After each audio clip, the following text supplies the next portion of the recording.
This is a once-in-a-lifetime opportunity to work on a huge 8,500-acre, very complex property that's coming on the market.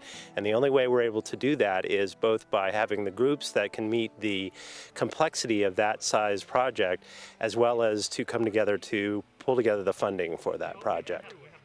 Personally, I think one of the really exciting things about this project is that we will demonstrate the compatibility of a sustainable working forest with the protection of old growth, sensitive habitats, improvement in the waterways, and even recreation. And this is really a model, I think, for the future. Bay Area conservation organizations are joining forces to purchase, protect, and connect large tracts of forest lands in the Santa Cruz Mountains, and to ensure that ecologically healthy, living landscapes are passed from this generation to all that follow. And this project is so significant because of the 45,000 acres that we've identified for priority acquisition to make this great park. CEMEX represents 20% of that total, almost 20% of that total. CEMEX Redwoods is 8,500 acres of mostly redwood forest.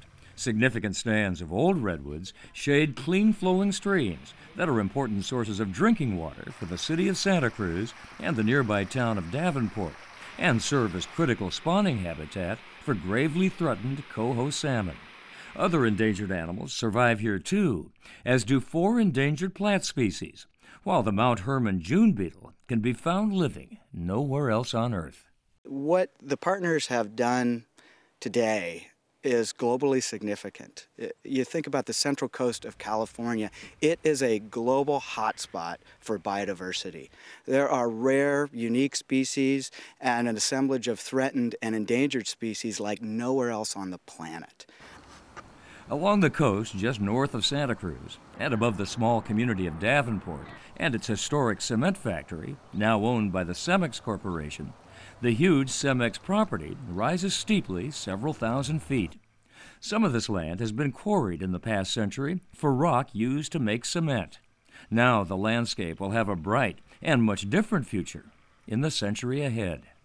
And what we have here in the CEMEX project is an opportunity to protect 8,500 acres, the vast majority of which is redwood forest. And it's here in the heart of the Silicon Valley. It's a wild landscape. It's undeveloped, and we have an opportunity now to both protect it and ensure that it's well managed and protected into the future. And I knew right away the Living Landscape Initiative partners will collaborate closely to protect this largely intact ecosystem that otherwise would be carved into fragmented estates for nearly 70 homes. Nature will be given the care it needs. Old redwoods will be permanently preserved, while younger second-growth forests will be harvested sustainably, as they have been since 1957. And all of us will be invited to explore this living landscape, so near and yet so far away from the frenzy of our modern lives.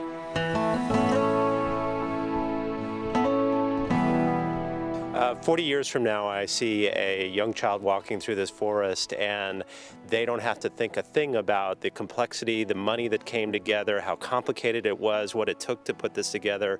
So just go and enjoy these places. This is a remarkable place, it's a remarkable resource for us all in the Bay Area to have access to.